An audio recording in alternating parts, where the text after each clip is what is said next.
Bismillahirrahmanirrahim. Assalamualaikum warahmatullahi wabarakatuh.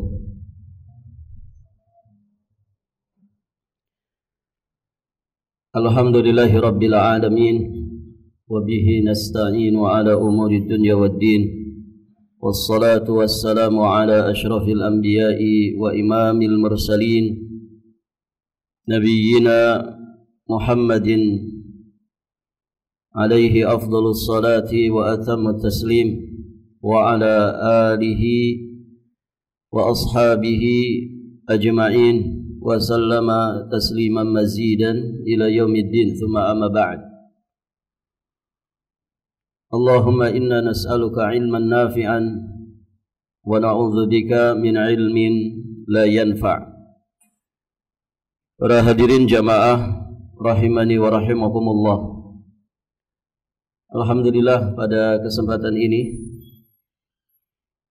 kita akan melanjutkan pembacaan dan pembahasan Risalah Tahdzib As-Sirah An-Nabawiyah karya Al-Imam Abu Zakaria Yahya bin Sharaf An-Nawawi yang ditaklik oleh Syekh Abu Abdurrahman Khalid bin Abdurrahman.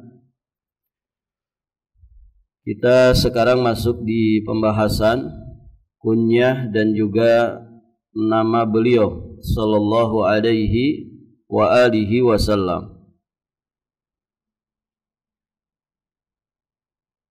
Kita sedikit ulangi yang kemarin kita bahas.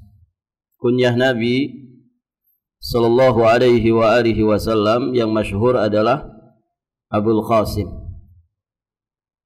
Jibril alaihi salam memberikan kunyah kepada beliau dengan Abu Ibrahim.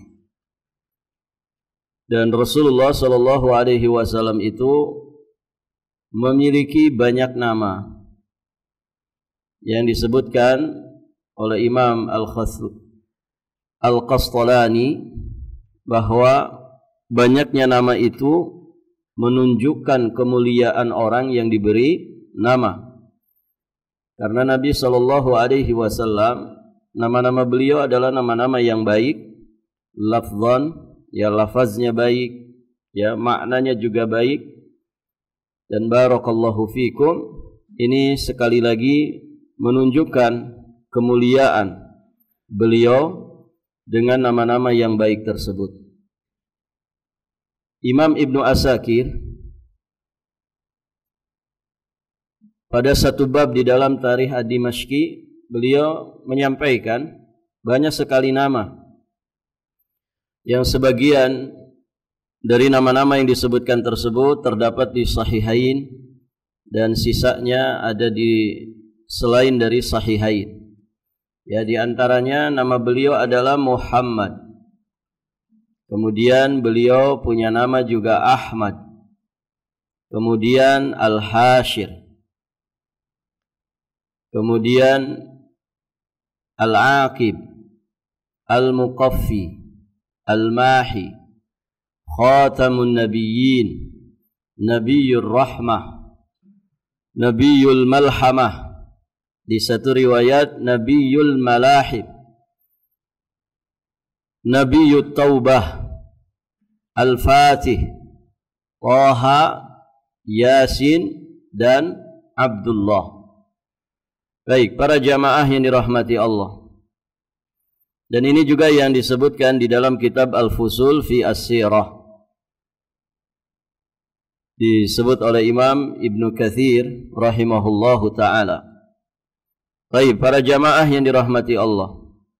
Sedikit kita akan jelaskan dari nama-nama Nabi sallallahu alaihi wasallam yang disebutkan oleh Imam Ibnu Asakir di sini. Para jamaah sekalian, Nabi sallallahu alaihi wa alihi wasallam beliau disebut juga Sayyid waladi Adam. Sayyid waladi Adam. Sayyid itu tuan, pemuka, tokoh. Ya, beliau ini pemuka atau Sayyid, anak cucu Adam alaihi salam. Hal ini disebutkan di dalam riwayat Imam At-Tirmidzi, disahihkan oleh Imam Al-Albani, juga terdapat di Sahih Muslim dari Abu Sa'id Al-Khudri radhiyallahu taala anhu, bahwasanya Nabi sallallahu alaihi wa alihi wasallam beliau bersabda, "Ana sayyidu waladi Adam yaumal qiyamati wala fakhr." Aku adalah sayyidnya anak keturunan Adam pada hari kiamat. Wala fakhr. Wala fakhr. Tanpa maksud untuk menyombongkan diri. Baik, para jamaah. Kemudian beliau juga punya nama Muhammad. Nama beliau Muhammad ini yang paling masyhur tentunya. Disebut oleh Allah Subhanahu wa taala ya di dalam beberapa ayat, di antaranya di surat Al-Hujurat ayat yang ke-29. Allah berfirman, Muhammadur Rasulullah walladzina ma'ahu asyidda'u 'alal kuffari ruhama'u bainahum, dan seterusnya. Allah menyebut beliau Muhammad Rasulullah, Muhammad utusan Allah Subhanahu wa taala. Kemudian beliau juga punya nama Ahmad. Nama beliau Ahmad adalah salah satu nama beliau yang termaktub di dalam Al-Quran, juga termaktub di dalam kitab-kitab terdahulu sebelum Al-Quran. Di surat As-Saff, hadirin jamaah yang dirahmati Allah, surat Saff ayat yang ke-6, Allah Subhanahu wa taala berfirman, "Wa idz qala Isa ibn Maryam ya bani Israil inni rasulullahi ilaikum musaddiqan lima baina yadayya minat Taurat wa mubashshira bi rasulin ya'ti min ba'di ismuhu Ahmad. Falamma ja'ahum bil bayyinat qalu hadza sihrun mubin." Dan ingatlah ketika Isa bin Maryam berkata kepada kaumnya, "Wahai Bani Israel, sesungguhnya aku adalah utusan Allah kepada kalian yang membenarkan kitab sebelumku, yakni Taurat." Kitab sebelum Nabi Isa berarti kitab yang diturunkan kepada Nabi Musa, yakni kitab Taurat. Sesungguhnya aku adalah utusan Allah kepada kalian yang membenarkan kitab sebelumku, yakni Taurat. Dan juga aku memberi kabar gembira dengan akan datangnya seorang Rasul sesudahku yang bernama Ahmad. Jadi nama beliau Muhammad ada di dalam Quran, nama beliau Ahmad juga ada di dalam Quran dan disebutkan ya di kitab-kitab sebelum Al-Quran. Maka tatkala seorang Rasul itu datang kepada mereka dengan membawa bukti-bukti yang nyata, mereka justru berkata, "Hadza sihrun mubin." Ini adalah sihir yang nyata. Baik, para jamaah yang dirahmati Allah Subhanahu wa taala. Kemudian di sini beliau punya nama Al-Hashir. Ini sudah kita singgung kemarin ya di pembahasan sebelumnya. Al-Hashir, nama beliau Al-Hashir ini ada di Sahih Muslim. Ya, kata Nabi, ya, ana wa ana al-hashir, aku adalah al-hashir. Maksudnya apa? Alladzi yuhsyaru an-nasu ala aqibi. Aku adalah al-hashir, yakni yang paling awal dibangkitkan sebelum manusia yang lainnya. Itu makna dari al-hashir. Yang pertama dibangkitkan sebelum manusia yang lainnya. Ya, dan tentu ini menjadi satu kemuliaan tersendiri bagi beliau. Kemudian beliau punya nama Al-Aqib. Al-Aqib. Masih di hadis yang sama di Sahih Muslim, Nabi menyatakan, "Wa anal aqib wal aqib alladzi laisa ba'dahu nabi." Aku adalah al-aqib yang tidak ada nabi ya setelahnya. Al-aqib berarti yang terakhir, al-aqib, yang paling belakang, tidak ada lagi setelahnya. Kemudian di sini juga disebutkan nama beliau Al-Muqaffi. Al-Muqaffi. Nama Al-Muqaffi, barakallahu fikum, itu terdapat di satu riwayat. Riwayat Imam Ahmad disahihkan oleh Imam Al-Albani rahimahullahu ta'ala. Dari jalan sahabat yang mulia Abu Musa Al-Ash'ari radhiyallahu ta'ala anhu, beliau berkata, "Sammalana Rasulullah sallallahu alaihi wasallam nasmahu asma'an." Nabi sallallahu alaihi wasallam pernah menyebutkan beberapa nama beliau.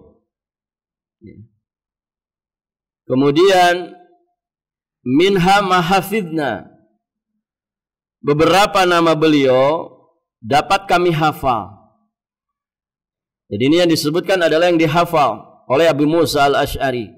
Faqala ana Muhammadun, aku adalah Muhammad, wa Ahmad wal Muqaffi, dan aku adalah Al-Muqaffi, wal Hashir wa Nabiyyur Rahmah, qala Yazidu wa Nabiyyut Taubah wa Nabiyyul Malhamah.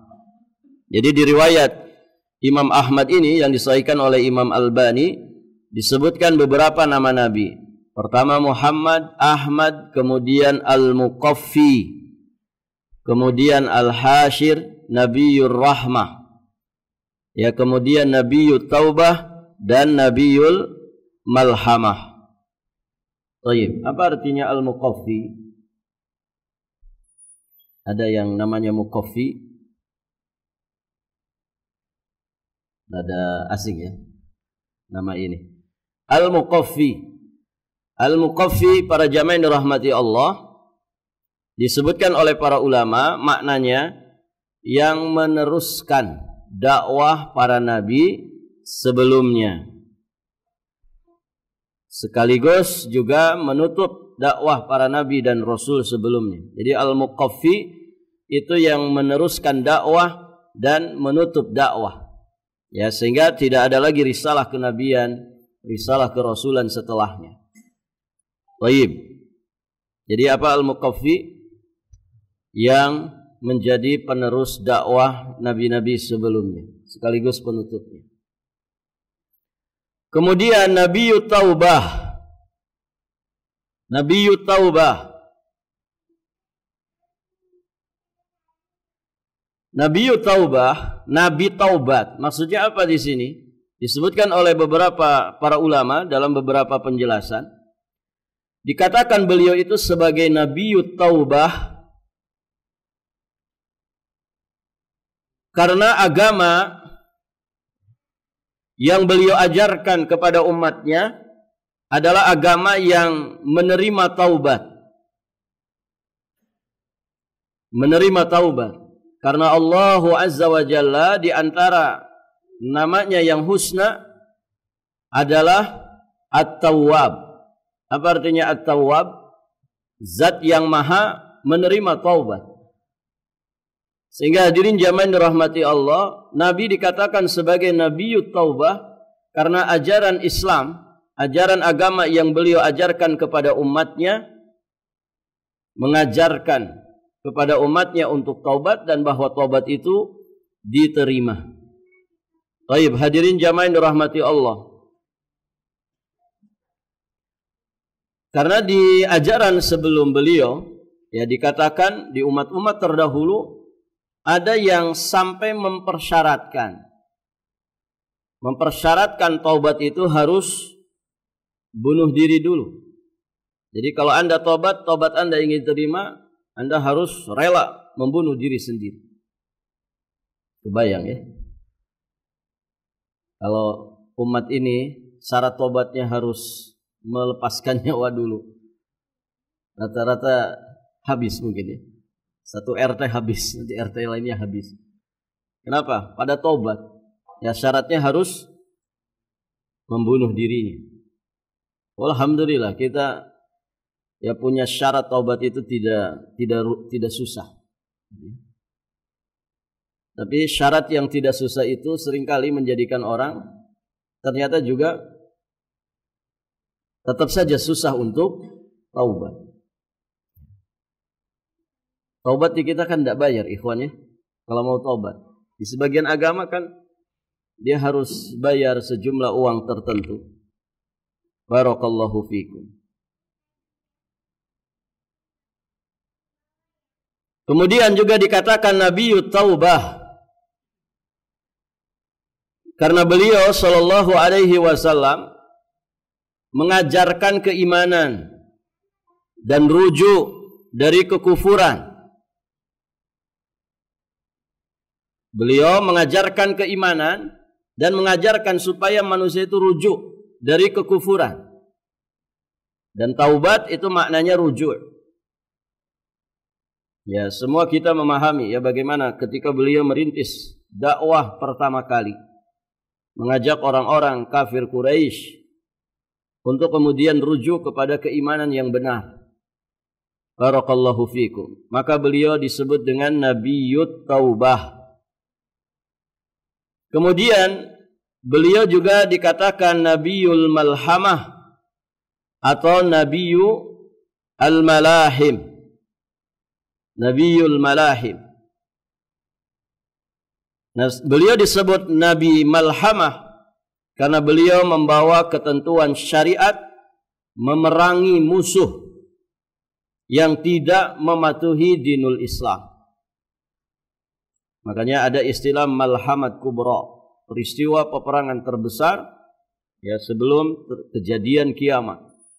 Nah, beliau Nabiul Malhamah karena di antara ajarannya ada ajaran jihad ya untuk kemudian memerangi pihak musuh yang tidak mau memeluk dinul Islam.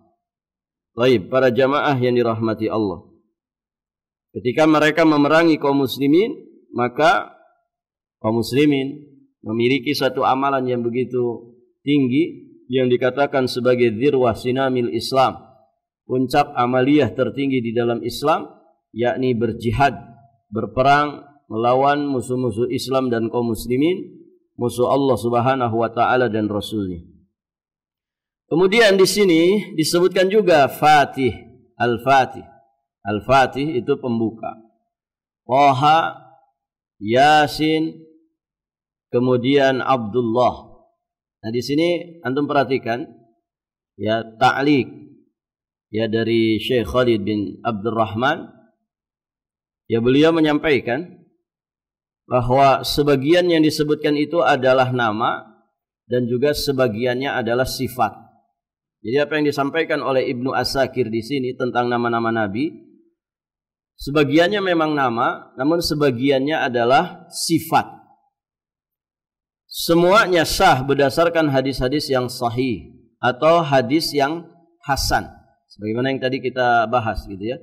Jadi nama-nama nabi tadi itu ada yang di dalam sahihain, ada yang di luar sahihain. Artinya berdasarkan kepada riwayat-riwayat yang ada. Kecuali Al-Fatih, kemudian Thaha dan Yasin. Ini yang barakallahu fikum ya tidak ada ketetapan bahwa itu adalah termasuk nama nabi. Al-Fatih ya berkaitan dengan nama Al-Fatih, maka Imam Az-Zahabi mengatakan di dalam As-Sirah dari Tarikhul Islam bahwa ini diriwayatkan dengan sanad yang lemah dari Abu Tufail. Jadi nama nabi dengan Al-Fatih itu riwayatnya lemah. Ya, disebutkan oleh Imam Az-Zahabi.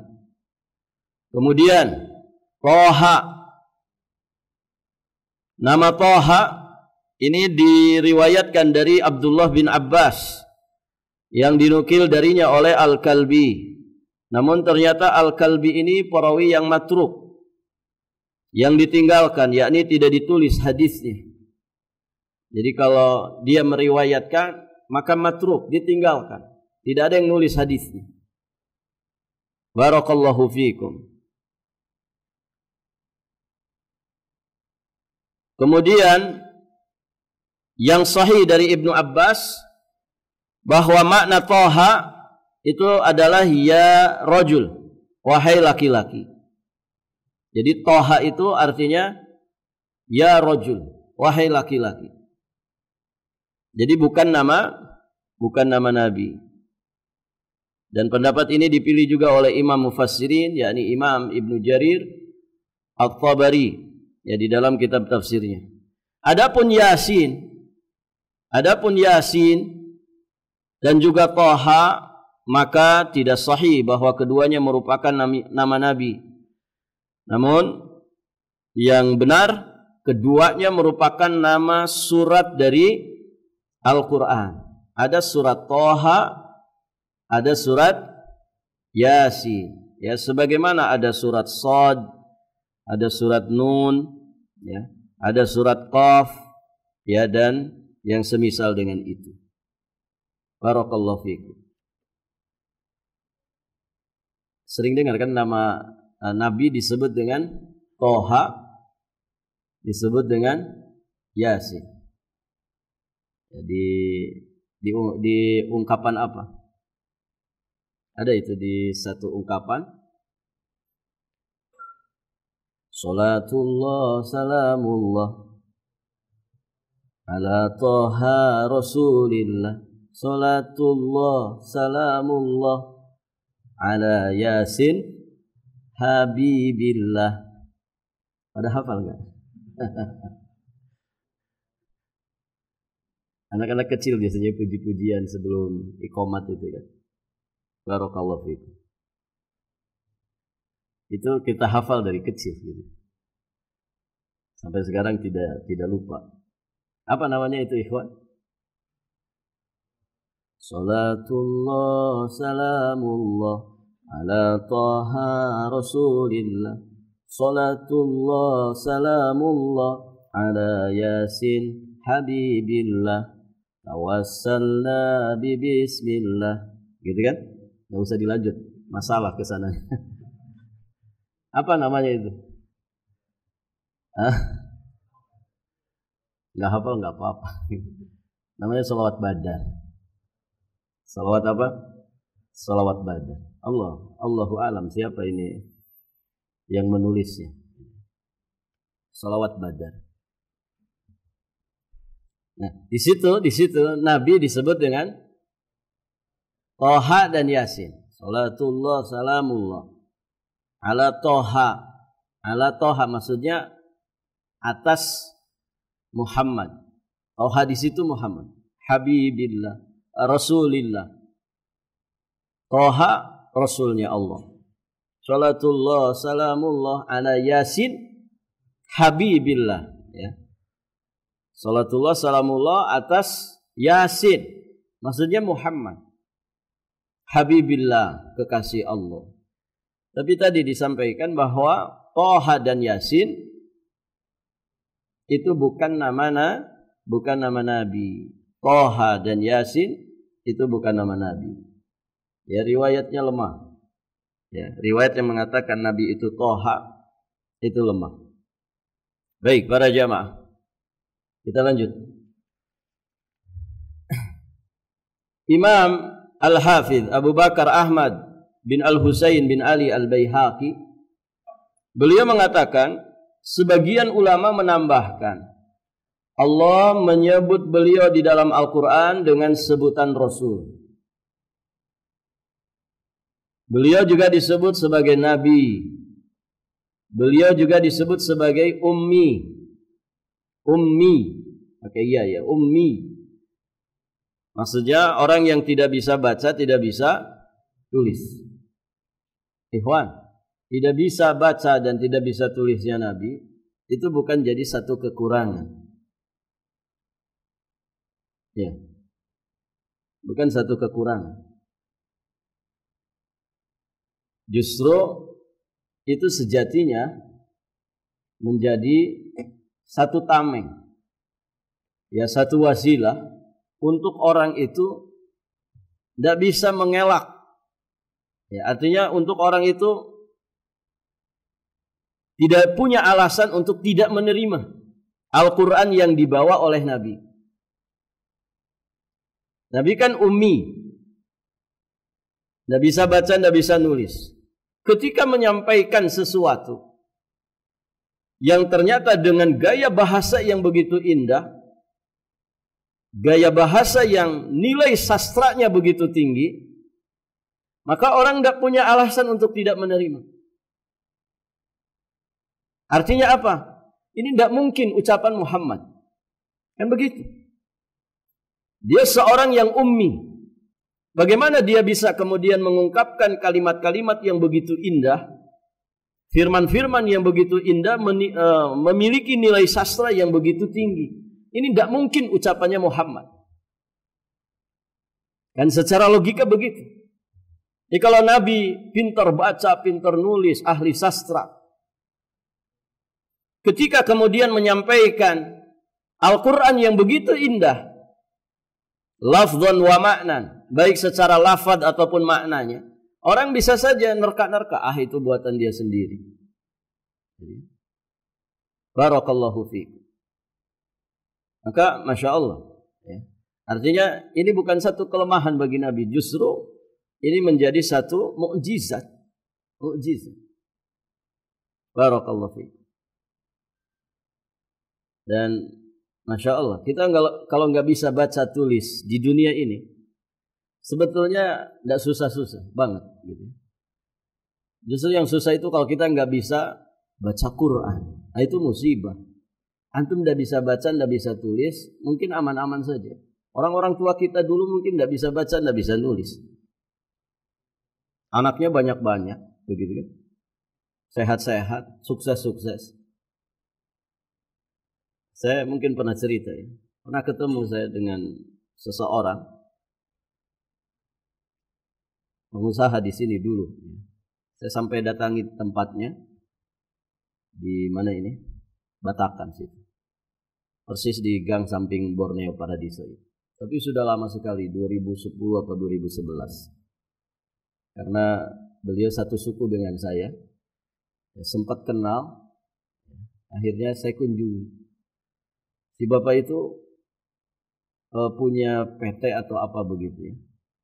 Kerjaannya tidak hanya di Balikpapan, kadang di Bali, kadang di mana. Dan nilainya miliaran. Nilainya miliaran. Satu hal yang ajib, pas saya temui itu, beliau ngaku sendiri, Ustadz saya ini tidak bisa baca. Tidak bisa nulis. Ajib Pak. Mungkin sebagian orang menganggap kalau nggak bisa baca, nggak bisa tulis, orang pasti sengsara di zaman ini. Oh, buktinya ada yang begitu modelnya. Karyawannya S1 rata-rata. Bosnya nggak bisa baca, nggak bisa nulis. Loh Pak, gimana kalau ada berkas-berkas apa? Tanda tangan. Ya karyawan saya. Ya karyawannya SS1 semua. Ajib para jamaah. Ternyata ada. Ya. Modelnya seperti itu. Saya bukan sedang mengatakan, oh kalau begitu kita tidak usah belajar dunia. Bukan itu maksudnya. Tapi ada hal yang paling penting, paling mendasar dari itu. Ya, bahwa yang aib itu adalah saat kita tidak bisa baca Quran. Antum bahasa Inggris, sasistus, fasih banget gitu. Malu kalau antum tidak bisa baca Quran. Malu kalau kita nggak bisa bahasa Arab. Malu sama Allah. 3 bahasa asing antum kuasai. Dan ada sebagian orang yang punya bakat menguasai bahasa. Baik para jamaah. Tapi antum meninggalkan bahasa Al-Quran. Tidak mau belajar bahasa Arab. Syekhul Islam Ibnu Taimiyah alaihi rahmatullah, ketika menjelaskan ya di antara sifat-sifat kemunafikan, dia lebih membanggakan bahasa-bahasa asing dan meninggalkan bahasa Arab. Munafik para jamaah. Jadi sebetulnya kalau tidak bisa baca tulis, ya, itu tidak susah-susah banget. Artinya hidup masih aman-aman saja. Gitu. Jadi yang jadi masalah kalau kita tidak bisa baca Quran, ini yang jadi masalah. Dan Masya Allah para jamaah, orang itu kalau memulai hidupnya dengan mempelajari Al-Quran, fokus di Al-Quran. Belajar yang lain itu mudah. Belajar yang lain itu mudah. Banyak kisah-kisah ajaib begitu ya. Anak-anak tahfiz yang hari-harinya menghafal. Ya, ketika kemudian disuruh belajar umum, mungkin kejar paket atau mungkin dia ikut ke satu sekolah tertentu yang negeri, ya, diikut sertakan di situ, tapi mereka tetap fokus belajar Quran di pesantrennya. Itu ketika mereka di waktu ujian, mereka belajar cuman sepekan mungkin sebelum ujian nasional. Atau mungkin 2 pekan, paling lama 1 bulan. Digecek terus mereka belajar. Fokus untuk apa yang nanti diujikan. Ajib para jamaah. Banyak yang nilai itu mengalahkan yang sekolah reguler. Sebentar mereka belajar dunia. Cepat menguasai. Masya Allah. Nah begitu para jamaah. Jadi ya sebetulnya rezeki dunia itu tidak usah dikhawatirkan. Kenapa? Madamal ajal baqiyan kana rizqu atiyan. Kan begitu kata Imam Ibnu Qayyim. Selama ajal kita itu masih ada, ya belum sampai ke ajalnya, maka rizki itu akan selalu datang. Rizki itu akan selalu datang. Rizki itu akan selesai urusannya, akan kemudian diputus oleh Allah kalau kita mati. Berarti kalau masih hidup, rezeki itu pasti ada. Ya, itu buktinya tadi. Dan kita aja geleng-geleng kepala, Pak. Kita yang sekolah S1 begini. Ternyata jadi bawahan. Ini ownernya, bosnya, tidak bisa baca, tidak bisa tulis. Ajib ini. Hadirin jamaah yang dirahmati Allah. Baik. Di dalam Al-Quran beliau juga disebut sebagai syahid. Syahidan. Yakni saksi. Mubasyiran. Beliau pemberi kabar gembira. Beliau juga nazir. Pemberi peringatan. Beliau juga dikatakan da'iyan ilallah bi'idnihi wa sirajam munira. Beliau da'i. Penyeru kepada agama Allah dengan seizinnya. Dan beliau juga dikatakan sirajam munira.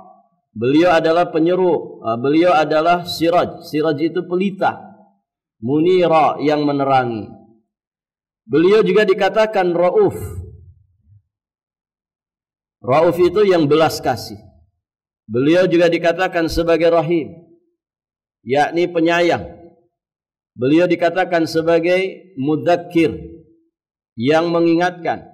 Dan Allah menjadikannya sebagai rahmat, sebagai nikmat dan juga sebagai hadi, yakni sebagai petunjuk bagi manusia. Baik, dikit lagi ya kita selesaikan. Ya 2 menit lagi ya. Baik para jamaah. Dari Abdullah bin Abbas, beliau berkata Rasulullah sallallahu alaihi wasallam bersabda,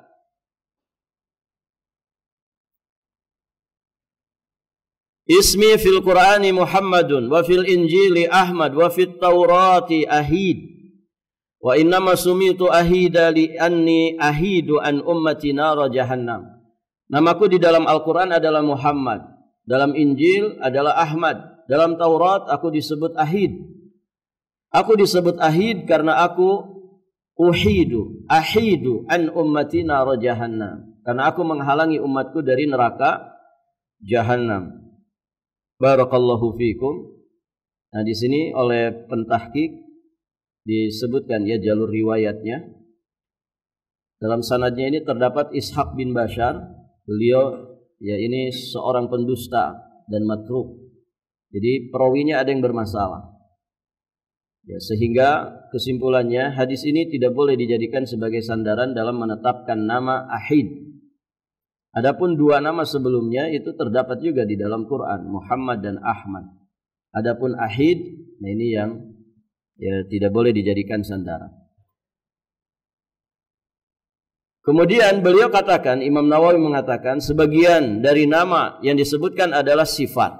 Jadi mereka menyebutnya sebagai nama ya, yakni majazan. Ya sebagai majaz saja. Imam Al-Hafidh Al-Qadi Abu Bakar Al-Arabi Al-Maliki dalam kitabnya Al-Ahwadhi fi Syarah At-Tirmidzi mengatakan, sebagian kaum sufi mengatakan Allah memiliki 1000 nama dan Nabi memiliki 1000 nama. Baik para jamaah, pembatasan nama Allah 1000 ini jelas bertentangan dengan hadis sahih yang menyatakan ya di dalam satu kalimat doa yang diucapkan oleh Nabi, as'aluka bikulli ismin huwalak sammaita bihi nafsak aw 'allamtahu ahadan min khalqik aw ista'tharta bihi fi ilmil ghaibi indak anta ja'alal qur'ana rabi'a qulubina wa nura sudurina, dan seterusnya. Jadi di hadis sahih itu disebutkan, aku memohon kepadamu ya Allah dengan semua nama yang menjadi milikmu, ya, sammaita bihi nafsak, yang dengannya engkau menamakan dirimu, aw anzaltahu fi kitabik, atau engkau turunkan di dalam kitabmu, aw 'allamtahu ahadan min khalqik, atau engkau ajarkan kepada seorang dari makhlukmu, atau engkau khususkan bagi dirimu dalam ilmu gaib di sisimu. Nah, ada kalimat aw ista'tharta bihi fi ilmil ghaib indak, atau yang engkau sembunyikan, engkau khususkan bagi dirimu dalam ilmu gaib di sisimu. Nah, ini yang tidak mungkin dibatasi. Dari mana kemudian orang membatasinya menjadi 1000, menjadi 99, atau dengan pembatasan-pembatasan yang lain? Barakallahu fikum. Jadi hadis ini menunjukkan bahwa Allah memiliki nama-nama yang hanya Dia sendiri yang mengetahuinya. Barakallahu fikum. Adapun perkataan beliau bahwa Nabi itu memiliki 1000 nama, maka jawabannya bahwa beliau memiliki semua nama yang bagus dan juga semua sifat yang mulia. Hanya saja apa yang dikatakan oleh kaum sufi ini jelas tidak ada dalilnya. Dan ini merupakan bentuk sikap berlebih-lebihan mereka terhadap Nabi SAW dan mengangkat beliau melebihi kedudukan beliau. Padahal Nabi sudah memperingatkan itu dengan peringatan yang keras. Ya, dan 1000 nama itu siapa saja gitu kan? Ini ya bisa jadi hanya menyebut saja gitu. Tidak ada dasar tentang itu. Ibnul Arabi mengatakan, adapun nama-nama Allah, maka jumlah 1000 ini sangat sedikit. Adapun nama-nama Nabi, maka saya tidak menghitungnya kecuali dari aspek riwayat yang jelas menyebutkan dengan sigot nama yang jelas. Ternyata saya mendapati darinya ada 64 nama. Ini yang disampaikan oleh Ibnul Arabi. Kemudian beliau menyebutkannya secara terperinci disertai penjelasan yang panjang lebar dan bagus. Kemudian beliau mengatakan beliau pun memiliki selain nama-nama ini. Ada 64. Ibnul Arabi menjelaskan, ya. Berarti kalau 1000 ya wulu 1000 nama. Barakallahu fiikum. Baik para jamaah, sampai di sini saja. Nanti di kesempatan berikutnya kita akan membahas ibunda beliau. Kemudian nanti kita akan bahas wiladahnya beliau, kelahiran, kemudian nanti wafatnya, penguburannya, begitu ya. Insyaallah taala ini kita lanjutkan di kesempatan berikutnya. Baik, nah, sudah masuk waktu, kita cukupkan saja. Insyaallah kita lanjutkan di kesempatan berikutnya. Subhanakallahumma wa bihamdik, asyhadu an la ilaha illa anta, astaghfiruka wa atubu ilaik. Assalamualaikum warahmatullahi wabarakatuh.